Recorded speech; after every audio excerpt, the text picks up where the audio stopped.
Hop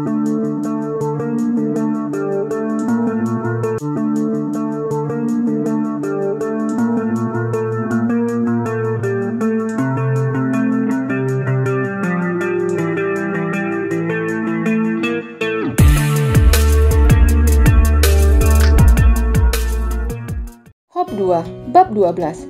Tidak sadarkan diri. Nyonya Amel terbelalak menatap video yang tengah diputar Zelin. Ini video pernikahan kamu dan Koko. Apa maksudnya dia mengirim ini? Tanya Nyonya Amel bingung. Dia berpikir jika yang dikirim Koko sebuah film atau sesuatu yang baru. Tetapi hanya sebuah video pernikahan Zelin dan Koko pada waktu itu. Tanpa diketahui Nyonya Amel, video itu telah diganti Zelin. Dia mengambil apa saja yang ada di dalam laci. Dan ternyata video yang diambilnya sangat tepat. Jika tadi dia salah mengambil video yang berupa lagu lawas, pasti mamanya akan curiga. Apa Koko mengirimkan video ini karena ingin kembali denganmu? Sudahlah, Mah, tidak usah dipikirkan. Apapun maksud dia, abaikan saja. Aku sudah menikah dengan Langit. Dan aku tidak mungkin kembali dengan Koko. Aku sudah bahagia dengan pernikahanku yang sekarang. Walaupun dia belum mengerti dengan perasaannya, tetapi dia bersyukur karena Langit pria yang dipilihnya. Kamu benar, Langit juga baik. Aku balik ya, Ma. Setelah mendapatkan CD itu, Zelin buru-buru balik. Dia mengecup pipi mamanya, kemudian berlalu. Dia ingin segera membakar CD yang dikirimkan Koko sebelum Langit pulang. Ketika dalam perjalanan pulang ke ruko, ponselnya berdering. Zelin melirik ponselnya. Dia terlihat ragu, tetapi dia harus membatalkan semua rencana Koko. Maka dengan terpaksa dia menerima panggilan dari Koko. Puas kamu, seru Zelin marah. Berpura-pura jika video itu telah dilihat mamanya. Kamu jahat, kamu sengaja ingin membuat mamaku mati, serunya marah. Hahaha, Koko tertawa dan itu membuat Zelin bingung. Zelin, kenapa kamu berbohong? Aku tidak mengirimkan video kita. Yang aku kirimkan hanya sebuah video lagu-lagu lawas. Aku tahu mantan mertuaku menyuka itu. Zelin langsung meneguk ludahnya dengan kasar. Dia telah salah, berpikir jika dia bisa menjebak Koko. Ternyata dialah yang terjebak. Apa kamu takut? Tanya Koko, dan Zelin tidak bisa menjawab. Dia memang takut jika video yang dikirim Koko video asli. Ternyata Koko hanya menggertaknya. Jika kamu melaporkanku ke kantor polisi, maka video asli akan aku kirimkan ke mamamu. Bahkan aku akan mengirimkan ke publik. Anak dari Raharsha telah mencoreng nama keluarga dengan perbuatan yang tidak terpuji. Koko berujar dengan penuh penekanan, dan itu membuat Zelin ketakutan. Jangan, aku mohon jangan lakukan itu. Aku tidak akan melaporkanmu ke kantor polisi.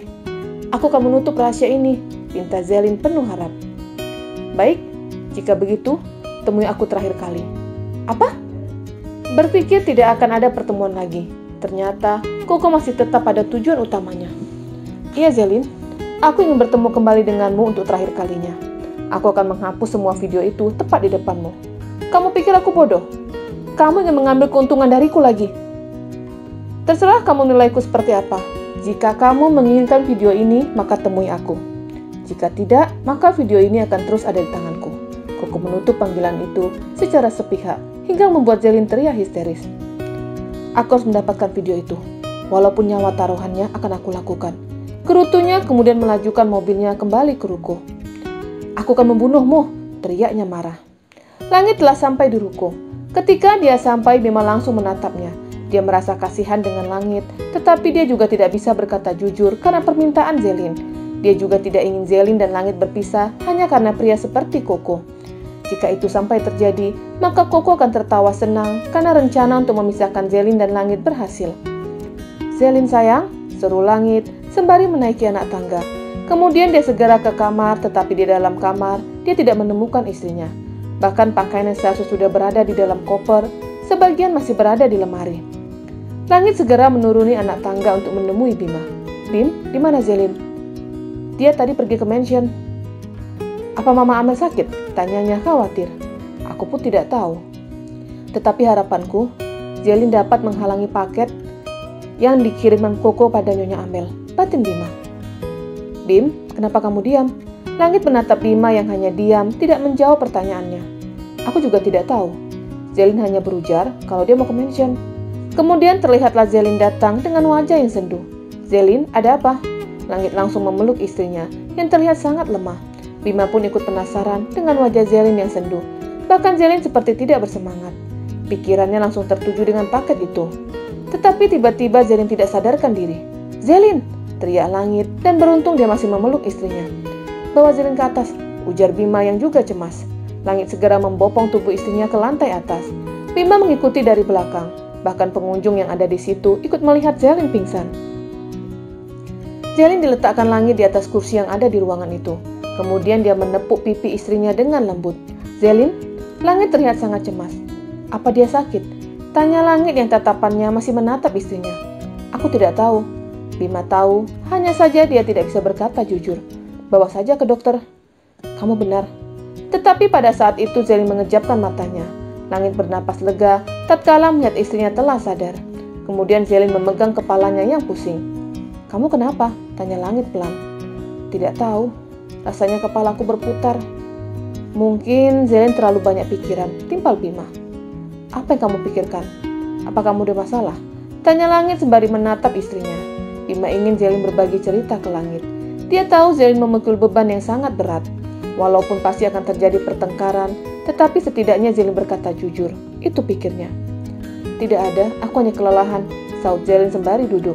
Dia segera ke kamar untuk menyusun kembali pakaian yang belum selesai disusunnya. "Zelin, biarkan aku yang mengerjakan itu." Langit langsung menarik tangan istrinya untuk beristirahat. "Tidak apa, kamu lelah. Kamu baru saja pulang kerja," tolak Zelin yang sangat kasihan dengan suaminya. "Aku tidak lelah, kamu istirahat saja," ujar Langit kekeh.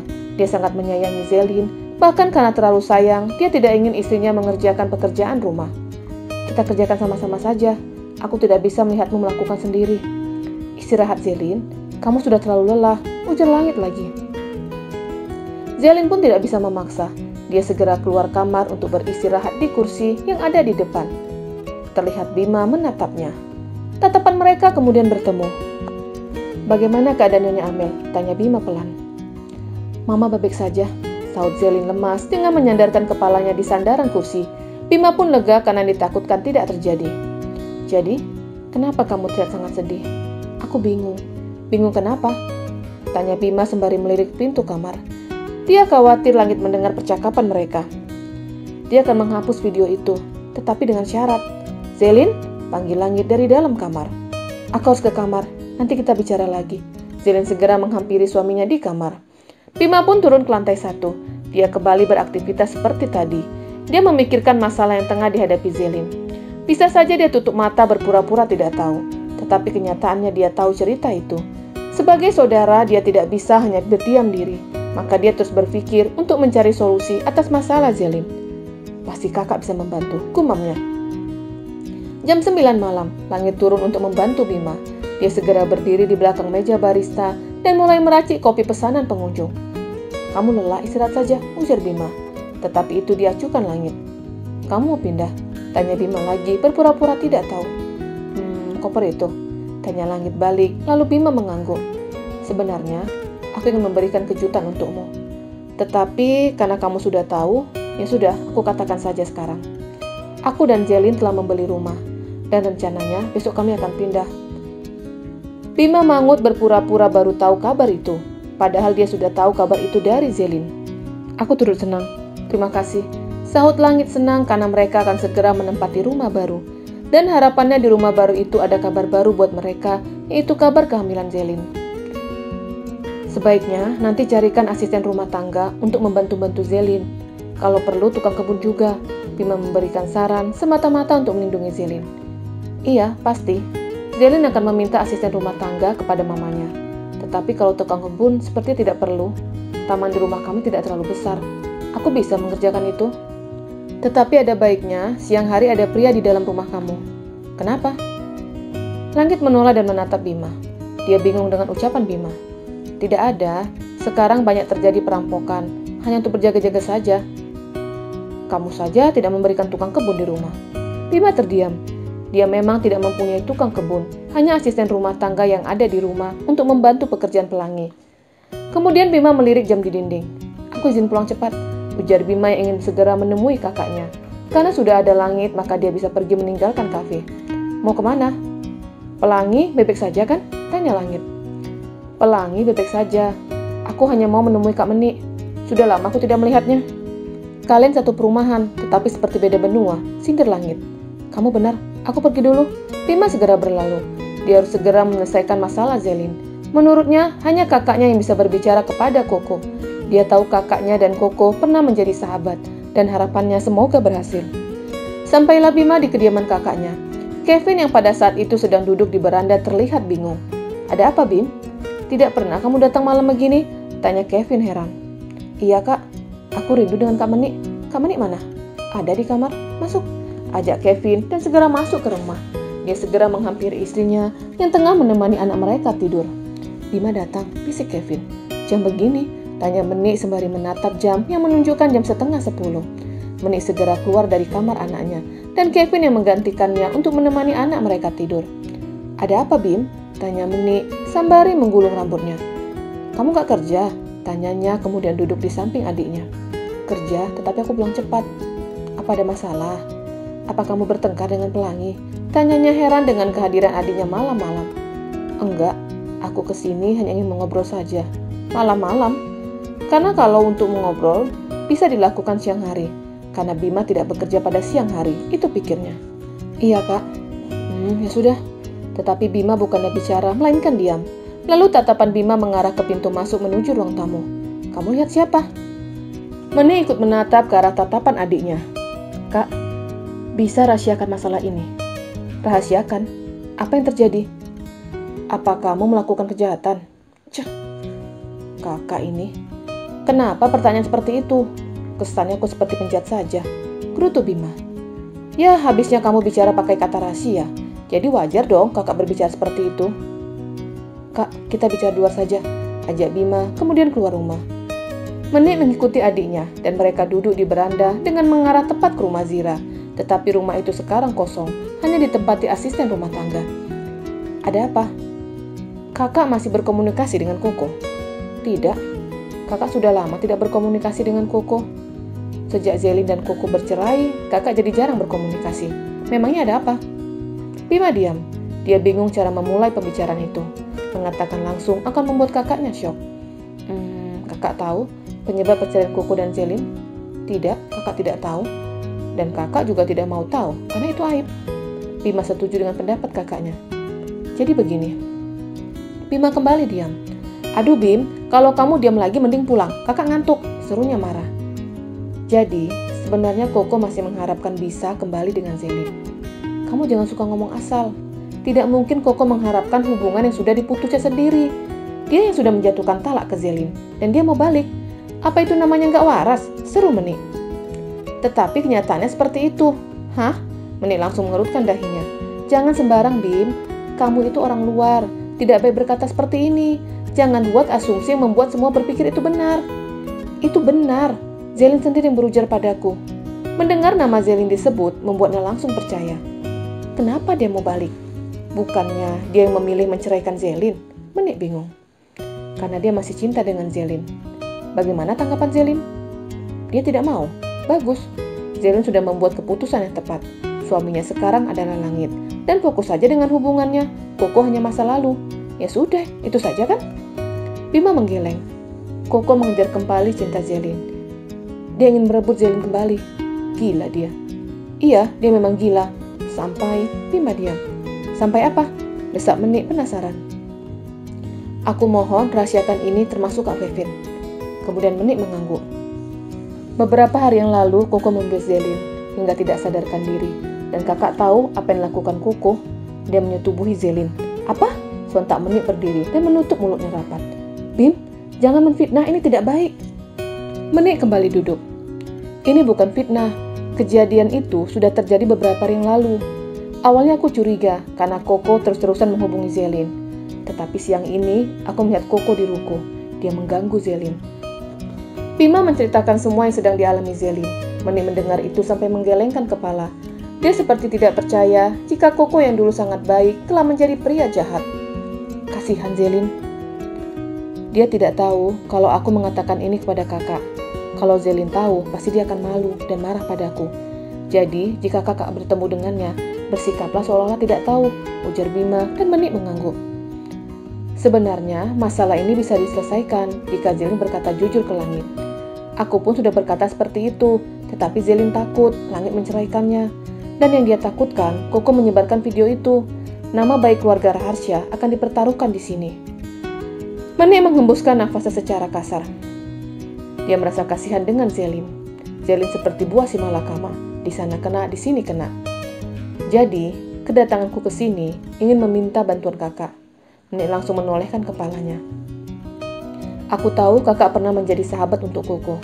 Jadi, tolong bicaralah ke Koko. Nasihati dia, karena perbuatan dia salah. Dia telah memperkosa Zelin, dan jika dilaporkan ke polisi, akan membuatnya mendekam di penjara. Kakak tidak yakin, karena kami sudah lama tidak bertemu. Tidak mungkin kakak langsung datang menemuinya di restoran. Pasti akan membuatnya tahu kalau kedatangan kakak atas perintah Zelin atau kamu. Jadi bagaimana? Zelin yang harus menyelesaikan masalah ini. Caranya? Zelin harus berkata jujur. Walaupun masalah ini akan meledak, tetapi akan segera reda. Jadi, yakinkan Zelin untuk bisa berkata jujur ke Langit.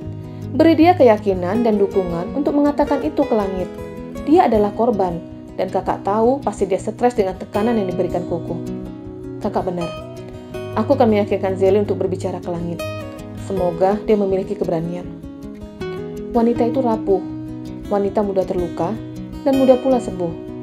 Tetapi, wanita ini adalah penyimpan yang baik. Dia bisa menutupi masalahnya dengan baik, tetapi semakin lama masalah ditutupi, akan semakin membuatnya gila. Iya kak, aku akan mencoba berbicara kepadanya. Semoga dia berani berkata jujur. Tetapi, jika dia tidak memiliki keberanian, maka jalan satunya aku akan mengatakan ini ke Langit. Jika kamu yang mengatakan ini ke Langit, sama saja kamu mencampuri masalah mereka. Walaupun sebenarnya kamu jadi terlibat karena menutupi masalah Zelin. Tetapi harus menyampaikan masalah ini tetap Zelin. Ruko telah tutup, maka Langit segera ke lantai atas untuk melihat istrinya. Dia memperhatikan punggung istrinya yang sedang terbaring membelakanginya. Karena lelah, Langit pun ikut berbaring di samping istrinya. Tetapi ketika baru memejamkan mata, dia mendengar suara isak tangis. Zelin? Langit langsung menoleh dan melihat langsung istrinya yang ternyata sedang tertidur sembari mengeluarkan air mata. Zelin, ada apa? Tanya Langit membangunkan istrinya. Zelin pun mengejapkan matanya. Kamu menangis? Tanya Langit yang dapat melihat mata istrinya yang tidak bangun tidur, tetapi sembab karena menangis. Ada apa? Katakan padaku, apa ada masalah? Jika ada masalah, ceritakan padaku. Kita suami istri. Masalahmu akan menjadi masalahku. Zelin langsung memeluk suaminya, dan air matanya kembali terisak. Langit pun tidak bisa memaksa istrinya untuk berbicara sampai air mata itu reda. Dia memeluk erat istrinya, sembari mengelus punggung Zelin, memberikan rasa ketenangan dengan sentuhannya. Setelah tidak terdengar lagi isak tangis itu, Langit segera melepaskan pelukan itu. Dia menatap manik mata istrinya yang basah. Dia mengangkat dagu Zelin agar istrinya menatapnya. Ada apa Zelin? Katakan padaku. Bersambung.